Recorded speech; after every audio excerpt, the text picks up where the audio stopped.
कहती हो ठहरो नारी, संकल्प अश्रु जल से अपने तुम दान कर चुकी पहले ही जीवन के सोने से सपने।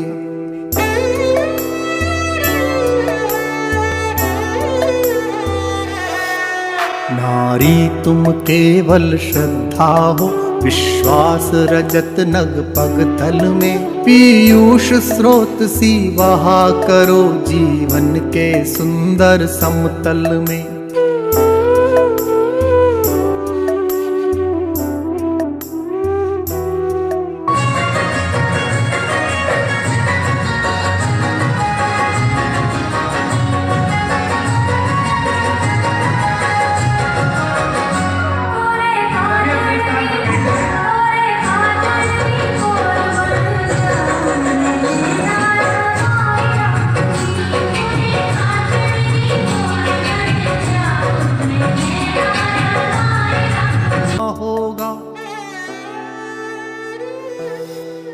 तुमको अपनी स्मित रेखा से यह संधि पत्र लिखना होगा।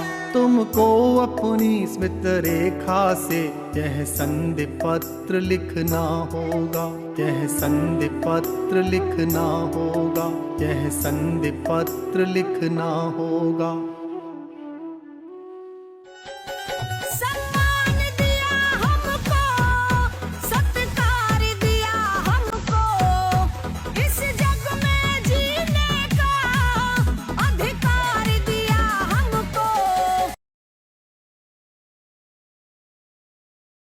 कहती हो ठहरो नारी, संकल्प अश्रु जल से अपने तुम दान कर चुकी पहले ही जीवन के सोने से सपने।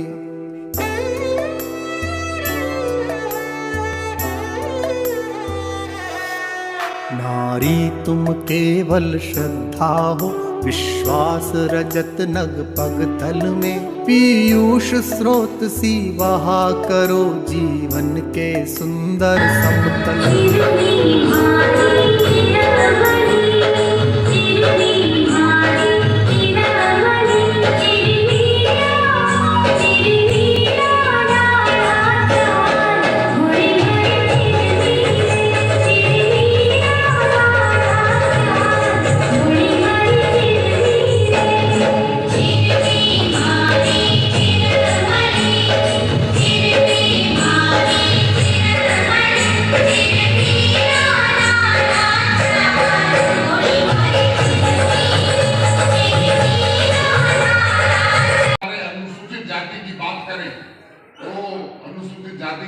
शिक्षा का जो महत्व बढ़ा है, ये हमारे लिए बहुत गौरव की बात है। डॉक्टर भीमराव अंबेडकर जी ने हमें संविधान दिया और संविधान के चलते हम अपने देश के अंदर अपनी सेवा दे रहे हैं। अगर डॉक्टर भीमराव अंबेडकर जी का संविधान नहीं होता तो शायद मैं भी लोकसभा का सदस्य नहीं होता, लेकिन हमें डॉक्टर अंबेडकर के पद चिन्हों पर चलना है।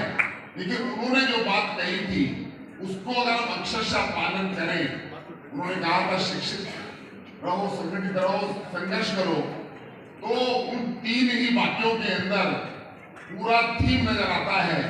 अभी भी अनुसूचित जाति के लोगों को अभी बहुत संघर्ष करने की आवश्यकता है।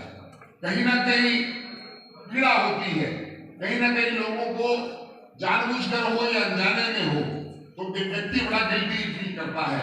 इसलिए समानता का अधिकार पुरुष और महिला के बारे में भी जितने पुरुषों के अधिकार हैं उतने ही अधिकार महिलाओं के हैं। हमारा लैंगिक अनुपात भी उसी प्रकार से रहे तो मैं मानता हूं कि महिलाएं खुद आगे बढ़ेंगी। जब हम बात करते हैं 1947 के अंदर सरोजिनी नायडू जी ने आजादी की लड़ाई लड़ी और 1947 के अंदर वे उत्तर प्रदेश की राज्यपाल हो गई। अब आप समझिए हमारे देश के उन नेताओं को जिन्होंने संघर्ष किया, रानी की झांसी लक्ष्मीबाई ने संघर्ष किया, समय समय पर किया। और अगर हम बात करें सावित्रीबाई फुले की तो वो प्रथम शिक्षिका के रूप में उनका नाम जाना जाता है। उन्होंने किस प्रकार से अनुसूचित जाति के अंदर भी शिक्षा को बढ़ाया जाए तो मैं मानता हूँ इस प्रकार का आयोजन ये सफल आयोजन होता है। और आज जितने भी लोग यहाँ बैठे हैं इनके उत्साह के कारण ही सुरेंद्र धनसुरिया जी को उत्साह आता है। उनको लगता है कि भाई मैं इस कार्यक्रम को लगातार करूं और इसी प्रकार मैं भी दिल्ली के अंदर बहुत सारे कार्यक्रम मैं कई संस्थाओं से जुड़ा हुआ हूँ, वहां भी हम लगातार करते रहे। कोविड काल के बाद हम नहीं कर पाए। हमारे देश के अंदर जो देश की प्रधानमंत्री इंदिरा गांधी जी रही हो, जो प्रधानमंत्री थी तो उन्होंने महिलाओं का गौरव बढ़ाया। उसी प्रकार से कल्पना चावला अंतरिक्ष के अंदर जिस प्रकार से उन्होंने अपना महिलाओं का गौरव बढ़ाया है। और देश के अंदर आज देखिए भारत की राष्ट्रपति आदिवासी क्षेत्र से आकर कोई सोच भी नहीं सकता कि आदिवासी हमारा आगे बढ़ेगा। आदिवासी आदरणीय द्रौपदी मुर्मू जी भारत की राष्ट्रपति हो गई।